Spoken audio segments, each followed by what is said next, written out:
మొగోళ్ళకు శనార్తి ఆడోళ్లకు మంగళారతి ముందుగాలే ఉంటాయి నెత్తిరాతలు గీతలే కదా చూడు రెడ్ లైన్స్. టీఎస్పీఎస్సీకి రాజీనామా పెట్టిర్రు పాత సర్కార్లా పనిచేసిన సార్లు. దరఖాస్తులు పెట్టుకోవాలన్నట కొలువు లెక్కాలనుకునే సీనియర్లు. ప్రభుత్వ పథకాలను పక్కదారి పట్టించేటట్టున్నారట కొందరు. ఇంటింటికి తిరిగి అసలులను తెలుసుకోవాలన్నట ఆఫీసర్లు అందరూ. కొడుకు పెళ్లికి రమ్మని చంద్రబాబుకు పత్రిక ఇచ్చొచ్చింది షర్మిలక్క. వైఎస్ మన్మని లగ్గంకు మాజీ ముఖ్యమంత్రి పోతాడట పక్క. మహిళ మెడల గొలుసునెత్తుకపోయినరట దొంగ ప్రేమికులు. దొరకబట్టేందుకు పాలు అయ్యి సాలించుకున్నారట శ్రామికులు. టీఎస్పీఎస్సీ కొలువులకు పాత ఆఫీసర్లు రాజీనామా పెడితే గవర్నర్ తమిళిసాయి మేడం ఆమోదం తెలిపిన ముచ్చట ఎరుకున్నదే కదా. ఇక ఇప్పుడు కొత్తగా షరీకు చేసుకునేటోళ్ళు అప్లికేషన్లు పెట్టుకునేందుకు ఆఖరి తారీఖు చెప్పేసింది సర్కారు. ఆ కొలువులకు అరువులైన సీనియర్ సిన్సియర్ అధికారులు కూడా తయారైతుండ్రేమో. దానికి కథ ఎట్లుందో అరుచుకుందాం పారి. టీఎస్పీఎస్సీలో ఎంత గోల్మాల్ జరిగే పేపర్ లీకేజీలు పెద్ద కేసులు పొరగాల బతుకులే అగమయ్య కాడికి వచ్చే. అందుకే దాంట్లో ఉన్న దరిద్రాన్నంతా తీసేస్తామని ముఖ్యమంత్రి అయిన తొలతల రేవంత్ రెడ్డి సార్ కూడా చెప్పేసే. మరి ఏమనుకున్నారో ఏమో మొన్నటిదాకా కొలువులు చేసిన కొందరు రాజీనామా పెట్టిర్రు. ఇక ఇప్పుడు మళ్ళా అది నడవాలంటే కొత్తోళ్ళు కావాలి కదా. అందుకే పోలీస్ స్టేషన్ల కేసులు లేకుండా తెల్లకాయిద మసోటి తెలివి మంతులను ఎంపిక చేస్తేందుకు ఏర్పాట్లలో మునిగిండ్రట. ఆ నౌకర్లకు అప్లై చేసుకోవాలంటే ఏమేం కావాలనో కూడా చెప్పిర్రు. మినిమం డిగ్రీ అంతకంటే ఎక్కువ చదువుకున్నోళ్ళు సర్కార్ ఆఫీసుల్లోనే పనిచేసిర్రా, ఏం కొలువులు చేసిర్రు, ఎన్నేళ్ళు బట్టి చేసిర్రు, కొలువుకు రాజీనామా పెట్టిర్రా, సర్కారు సర్వీసులో ఎప్పటి నుంచి ఎప్పటిదాకా పనిచేసిర్రో, ఏ తారీఖు వరకు చదువు ఓడిచింది, ఎన్ని మార్కులు వచ్చినాయి. అట్లనే అటు సెంట్రల్ సర్కార్లా ఇటు రాష్ట్ర సర్కార్లా పనిచేసిన వాళ్ళు పర్ఫెక్ట్ సెట్ అవుతారట. ఇన్ని కండిషన్లు ఉన్నోళ్ళు ఇగురంగా పరీక్షల పేపర్లు తయారు చేయించి లీకులు లేకుండా టీఎస్పీఎస్సీ ఆఫీసుల సీమ షిట్కుమన్నా బయటకు లీకు కాకుండా చూస్తారేమో చూడాలంటారు ఈ ముచ్చట తెలిసినోళ్ళు. సర్కారు పథకాలు గిట్లా చక్కగా అరువులకు అందలేదనుకో చెమ్డలు ఊడదీసి చెట్టుకు ఏలాడగడతామన్న తరీకలనే అనుకోవచ్చుండి మల్లుబట్టి విక్రమార్క సారు. అంతే కదా మరి. ఆకలితో ఉన్నోళ్ళకి అన్నం పెట్టాలి కానీ కడుపు నిండా తిన్నోళ్ళకి పెడితే ఏమన్నా ఫాయిదా ఉంటుందా? అవు కానీ అభయాస్తం దరఖాస్తులు పెట్టుకున్న వాళ్ళ అరువులను ఎవరెవరో ఏం కథనో తెలుసుకోవాలంటే ఎట్లనో చెప్తున్నారు సారు. అభయాస్తానికి అప్లికేషన్లు కూడా ప్రజలందరూ పెట్టుకుండ్రు. వాళ్ళ పని అయిపోయింది, ఇక మీ పనే పెండింగ్ లా ఉంది. చెప్పిన టైం వరకల్లా మీరు కూడా చేసిండ్రు అనుకో ప్రభుత్వ పథకాలు కూడా సీదా ప్రజలకు అందుతాయి. ముఖ్యంగా మీరు చేయవలసింది ఏంటంటే ఊరూరు తిరుగుండ్రి, ఇంటింటికి పోండ్రి, తలుపు తట్టి మరి దరఖాస్తు పెట్టుకున్న వాళ్ళ వివరాలు అరుచుకొని సర్కారు పథకాలకు అరువులైన వాళ్ళ పేర్లను మాత్రమే కంప్యూటర్లకి ఎక్కిండ్రి. అనగానే మీరు చెప్పినాక చేయమా సారు ఇండ్ల పూట పోతాము పొల్లు పోకుండా వివరాలు తెలుసుకుంటాము అన్నారట. అన్నట్టు ప్రజలకు ఐటీ మంత్రి కూడా ఓ ముచ్చట చెప్పిండు. సర్కార్ ఆఫీసు నుంచి ఫోన్ చేస్తున్నాము, మీరు చక్కగా ఓటీపీ చెప్పుండ్రు అని ఫోన్లు గిట్లా చేస్తే మట్టుకు ఓటీపీలు సచ్చినా చెప్పకుర్రి. ఎందుకంటే గవర్నమెంట్ ఆఫీసుల నుంచి ఎవ్వరు కూడా ఫోన్లు చేయరు, చేసినా ఓటీపీలు చెప్పమని అడగారు. కాబట్టి మనసులో పెట్టుకొని ఎవరన్నా ఫోన్ కొడితే మట్టుకు మాటల్లో పెట్టి మంచిగా పోలీసులకు పయ్యప్పుండ్రి. అటెనక సిక్కి రక్షక బడలే రంగంలకు దిగి డూప్ కాల్స్ చేసిన వాళ్ళ ఈపు సాగు చేసి దుమ్ము దులిపేస్తారు అనుకోవచ్చుండు దుద్దిల్ల శ్రీధర్ బాబు సారు. కాబట్టి కాల్స్ మాట్లాడేటప్పుడు పైలం. చదువుకునే పిల్లల ధైర్యం నింపేందుకు ప్రధాని నరేంద్ర మోడీ సారు ప్రతి ఏడాది పరీక్ష పే చర్చ పేరంటం పెడతాడు కదా. సారి చెప్పే సలహాలు ఇనేందుకు మొయ్యేడు నిరుడు లెక్కనే ఈ తేప కూడా అడగోలుగా దరఖాస్తులు వచ్చినాయట. ఎప్పుడు పెడతాడు ఏం కథ తెలుసుకుందాం పారి. మోడీ సారు ప్రజలకు అందుబాటులో ఉండుకుంటేనే చదువుకుంటున్న రేపటి పౌరుల కోసం రేయి పగలు ఆలోచిస్తుంటాడట. పరీక్ష పే పేరంటంగా కూడా ప్రతి ఏడాది స్టూడెంట్స్ మనసు గెలుచుకుంటానే ఉన్నాడు. ఈ తేప కూడా పెడుతున్న పరీక్ష పే చర్చకు ఎవరెవరు హాజరు పడతారో దరఖాస్తులు పెట్టుకోమంటే 1,95,00,000 మంది కంటే ఎక్కువనే మంది స్టూడెంట్స్, 14,33,000 మంది టీచర్లు, 5,30,000 మంది దాకా తల్లిదండ్రులు చాలా మంది ఆన్లైన్ లో అప్లికేషన్లు పెట్టుకురట. అంటే సారి ఇచ్చే సలహాలు వినేందుకు ఎంతమంది తయారుండ్రో చూడుర్రి. మరి చర్చ ఎప్పుడు పెడతారు ఏం కథ అంటే ఇంకా వివరాలు ఏం తెలియలేదు. ఇక డేట్ కన్ఫర్మ్ అయినాక ఎట్లా చదవాలి, ఎన్ని గంటలు నిద్రపోవాలి, తల్లిదండ్రులు పరీక్షలు ఉన్నన్ని దినాలు ఏం చేయాలి, టీచర్లు ఎట్లుండాలి అనేటివన్నీ చర్చించి భావి భారత పౌరుల బతుకులకు బాటలు వేస్తాడు కావచ్చు అనుకుంటారు ఈ ముచ్చట తెలిసిన భారతీయులు. జగనన్న చెల్లె షర్మిలక్క చంద్రబాబును కలిసింది. అగో షెయి పార్టీకి షెయ్యి ఇచ్చి సైకిల్ ఎక్కి సవారీ చేస్తేందుకు తయారవుతున్నదా అంటే కాదు కాంగ్రెస్లోనే ఉండేటట్టున్నది.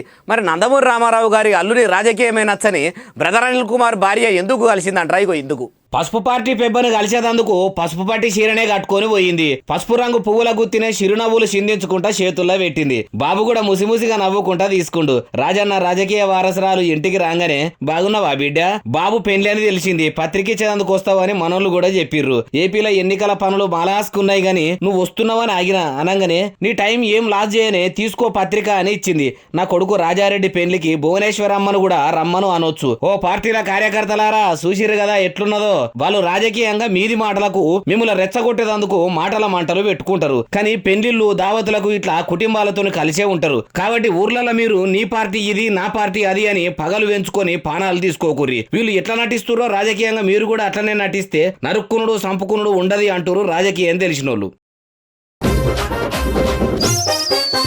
బడుగు బలహీన వర్గాల కోసము ప్రజాపాలన చేస్తున్న మలి ముఖ్యమంత్రి రేవంత్ రెడ్డి సారు ఢిల్లీకి పోయిండు కదా. దేశ రాజధానికి పోయిండంటే చాలా పెద్ద పనే ఉండి ఉంటుంది, అదంతా ఎరుకున్నదే కానీ. అయితే ఇప్పుడు నేను చెప్పవచ్చట ఏంటంటే ఇట్లా ఎప్పుడెందుకు డైరెక్ట్ చూపిస్తా పారి. నెత్తికి కుల్ల పెట్టుకొని తెల్లటి అంగేసుకొని అంత పెద్ద షాదర్ ముంగట నిలబడ్డ ఆ మనిషి ఎవరు అనుకుంటున్నారు? ఎవరో ముస్లిం అనుకుంటారు కదా. కాదు కాదు, మన తెలంగాణ మలి ముఖ్యమంత్రి రేవంత్ రెడ్డి సారు. అగో అట్లెందుకు మారిపోయిండంటే హిందువులకు పోతే హిందువుగా మారిపోతాడు, ముస్లింల దగ్గర పోతే వాళ్ళనే కలిసినట్టు ఉంటాడు, క్రిస్టియన్ల తానికి పోతే క్రిస్టియన్ లెక్కనే మారిపోయేటట్టు ఉన్నాడు. మరి ఇట్లెందుకు మారిండంటే సారు ముఖ్యమంత్రి కాకముందు ఢిల్లీలో ఉన్న ఉర్సియే షరీఫ్ దర్గా కాడికి పోయి మొక్కుకున్నాడట. మరి ముఖ్యమంత్రి అయితే గిట్లా వచ్చి దర్గా మీద షాదర్ కప్పుతా అనుకున్నాడో ఏమో చెల్లించుకున్నాడట. మతాలు కులాల పట్టింపు ఉండదు, అందరు నావోలే అనుకుంటున్నాడు కాబట్టి మలి ముఖ్యమంత్రి అయినట్టున్నాడు అంటూరు ఈ ముచ్చట తెలిసినోళ్ళు. పసుపు కొమ్ము పెద్ద ముత్తైదు నారా చంద్రబాబు నాయుడు ఫోటో ఫ్రేము గోడ మీదకి వెళ్ళి తీసి నాలకేసి కొట్టిరు. పడుతోనే పట్టున వలిగిపోయింది. అద్దంతో చేయించిన ప్రేమను బండల మీద ఎత్తేసినాక వలగదా. ఇంతకు నారావారి ఫోటోను నాలకేసి కొట్టేంత కోపం ఎందుకు వచ్చింది? ఎవరు వాళ్ళు ఏం కథ మొత్తం తెలుసుకుందాం పరి.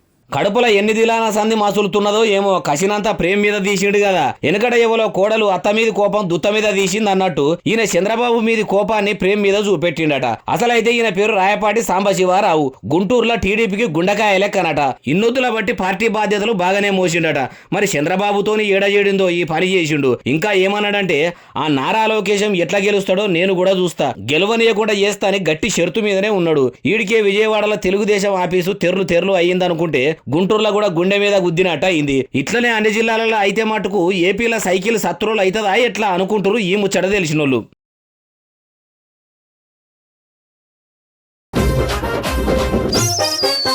ఖరీదైన బట్టలు వేసుకొని కడుపేదల కోసం దినాం ఆలోచించే నరేంద్ర మోడీ సారు ఉన్నట్టుండి సాఫ్ సఫాయి కార్మికుని లెక్క మాప్ పట్టుకొని పాలిసు బండలు దుడుస్తున్నాడు.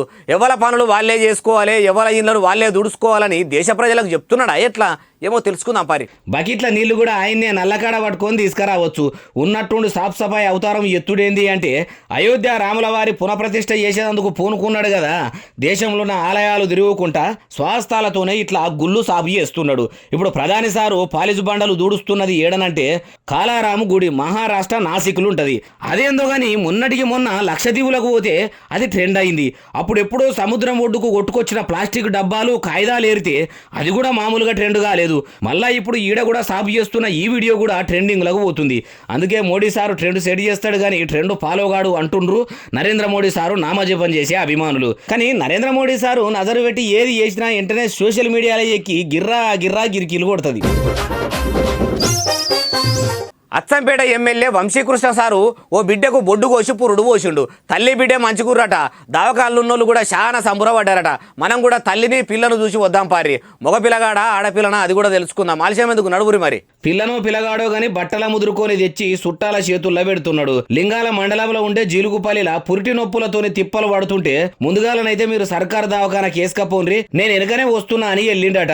గవర్నమెంట్ ఆసుపత్రిలో గర్భిణీకి ట్రీట్మెంట్ చేసి పసిగుడ్డును భూమి మీదకి తెచ్చిండట. ఇక ఎమ్మెల్యే సాబ్ ఇట్లా గర్భిణికి డెలివరీ చేసే వరకల్లా అబ్బా ఎమ్మెల్యే అంటే ఎమ్మెల్యేనే, ఎమ్మెల్యేగా అట్లా డాక్టర్ గా ఇట్లా ప్రజలకు అందుబాటులో ఉంటున్నాడు అంటే ఇంతకంటే ఏం కావాలి చెప్పుండ్రి అనుకుంటున్నారట ఆసుపత్రి కాడ చూసినోళ్ళు. అన్నట్టు ఆడవిల్లనా మగవిల్లగాడ అంటే ఆడిపిల్లనేనట. అచ్చంపేట నియోజకవర్గంలో కాంగ్రెస్ ఎమ్మెల్యేనే పురుడు పోసిండు కాబట్టి తొట్టెల్లేసినాడు 6 గ్యారంటీలల్లా ఒక్కటైన మహాలక్ష్మి పథకం పేరును ఆ తల్లిదండ్రులు ఆ పిల్లకు పెడతారా ఏమో మరి చూడాలి. లవర్స్ మంచిగా చైన్ స్నాచింగ్ చేస్తుర్రట. పార్కుల పూట కూర్చుండి పలికాయలు తినేందుకే పైసలు లేవని దొంగతనాలకే మరిగినరో, సినిమా షికార్లకు పోయేందుకు డబ్బులు దాల్తలేవని చోరీలకు అలవాటు పడ్డరో కానీ గొలుసు తెంపుకొని ఎగబడుతుంటే బాధితులు చూసిర్రట. బండ్లేసుకొని ఫాలో అవుతున్నారు. మరి దొరికినరా దొరకలేదా? మనమని ఇంత సాయం చేద్దాం పారి. స్కూటీ మీద హెల్మెట్లు కూడా పెట్టుకోకుండా ఎక్కువ స్పీడ్ తోని దంచకపోతున్న వీళ్ళేనట. వాళ్ళకు తగ్గట్టు ఒక స్పీడ్ బ్రేకర్ లేదు, పొక్కలు లేవు. సడక్ సాబాజ్ బండలు చక్కగా ఉన్నాక గెదుముతుంటే మెల్లగెందుకు పోతారు? వెనక లవర్ కూడా ఉండే ఇంకా లాగాంచి దంచకపోడా? అరే ఆగు ఆగు ఆగు అంటున్నా ఆగుతలేడు. డ్రైవింగ్ లో దార్కారే ఉన్నట్టున్నాడు. స్కూటీల పెట్రోల్ కూడా ఫుల్ ట్యాంకు కొట్టించినట్టున్నాడు. వాని ఇంట్లో పీనుగెల్లా ఆపెతట్టు లేడని ఆయనతో బండి మీద ఫాలో అయిన వాళ్ళు సాలించుకుర్రు. ఏడనంటే నల్గొండ జిల్లా దేవరకొండ మండలం మర్రిగూడ కాడ. ఇక వీడియో తీసుకుపోయి తెలంగాణ ఫ్రెండ్లీ పోలీసుల ముంగడ పెడితే 4 టీములు ఏర్పాటు చేసి దేవులు ఆడుతుర్రట. ఇగో పోటు అయితే ఒకటి దొరికింది. వాళ్ళ ముఖాలు ఇట్లనే ఉంటాయి వీళ్ళే అని అంటుర్రు. లవల్రు కూడా దొంగలుగా మారుతున్నారంటే ఏంది? దొరికితే మట్టుకు పోలీసులు వీళ్ళ పెండ్లి పుస్తెమాటలు లేకుండా సర్కార్ లాంఛనాలతోని గట్టిగానే చేస్తారు అంటున్నారు ఈ వీడియో చూసినోళ్ళు. 112 ఏళ్ళున్న ఓ కురు వివాహితను పెళ్లి చేసుకొని సంసారం చేసే వరుడు కావాలన్నట. అగో వివాహిత అంటున్నావు, మళ్ళా వరుడు అంటున్నావు, ఏంది అంటారా? అవు మరి ఆమె వివాహితనే, 1 కాదు 2 కాదు 7 లగ్గాలు చేసుకున్నదట. 7 లగ్గాలు అంటున్నావు, 112 ఏళ్ళు అంటున్నావు, మళ్ళా పెళ్లి అంటున్నావు అని కన్ఫ్యూజ్ అవుతారు కదా. అయితే మీకు క్లారిటీగా చెప్తా పాండ్రి. ఇగో ముఖమంతా ముడతలు పడ్డ ఈ ముసలవ్వనే 7గురిని లగ్గాలు చేసుకున్నదట. అలా కొందరు పెనిమిట్లకు ఆవుసు మూడి చచ్చిపోతే ఇంకా కొంతమంది బతికే ఉన్నారట. కానీ ఈమెతో ఇడుపుగాయుధం తీసుకొని వాళ్ళ తొవ్వ వాళ్ళు చూసుకున్నారట. కృష్ణారామ అని కాలం గడిపే ఈ వయసులో కూడా ప్రపోజ్ చేసి లగ్గం చేసుకునే లవ్ కాయసున్న పెళ్లి కొడుకు కోసము కండ్లల్ల కాకరిపు ఒత్తులేసుకొని ఎదురు చూస్తున్నదట.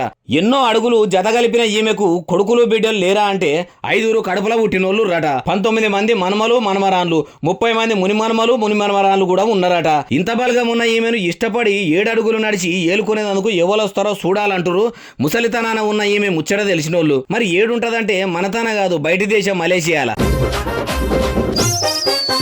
సలార్ సినిమా బంపర్ ఇట్టు కొట్టుడుతోని సినిమేషకాడు ప్రభాస్ ఖాన్ నుంచి మూవీ టీం అంతా మురిసి ముప్పందం అవుతురు అనుకో రాదుండ్రి. ఉండదా మరి సంతోషము? బాహుబలితోని బాగా పేరు తెచ్చుకొని ఆదిపురుషుతోని ఆగమైన ఆవేదనలకెంచి సలార్ సినిమాతోని సక్సెస్ హీరో అనిపించుకునే ఇక ఇప్పటి ముచ్చట ఏందంటే ఇక చూడుర్రి. సలార్ సినిమా బాక్సాఫీస్ బద్దలు బాషింగాలు చేసి బాహుబలితోని బాగా పేరు తెచ్చుకున్న ప్రభాస్ కు మళ్ళా మునుపటి విజయాన్ని యాది చేసిన ముచ్చట ఎరుకున్నదే కదా. అగో అట్లా సినిమా బొంబాటుగా హిట్ అయిన సంబురంలా మూవీ కోసం కష్టపడ్డ వాళ్ళందరూ డైరెక్ట్ ప్రశాంత్ నీల్తో సహా టూర్లు పెట్టుకొని తిరుగుతున్నారట. తిరుగుకుంటా కర్ణాటక రాష్ట్రం దాకా పోయిర్రు. ఆడున్న కటిల్ శ్రీ దుర్గా పరమేశ్వరి అమ్మవారి గుళ్ళెకు సినిమా గుంపంతా పోయింది. సలార్తోని కలిసి వచ్చినందుకు సంబురంగా అయ్యవార్లను కలిసిర్రు. గుళ్ళె కొలువున్న దేవుళ్లను గుండెల నిండుగా తలుసుకొని పూజలు చేయించి మంగళారతి తీసుకుర్రట. ఇప్పుడు వాళ్ళు ఆలయంలో దిగిన ఫోటోలు వీడియోలే సోషల్ మీడియాలో సలార్ సినిమా యూనిట్ తిరుగుతున్నట్టే సర్రా తిరుగుతున్నాయి. ఇవి ఎలా తెచ్చిన ముచ్చట్లు బాగున్నాయి. మలమల తెస్తూనే ఉంటా, మీరు చూస్తూనే ఉంటారు. ఉంటా మరి సెలవు. శనార్థి దండం.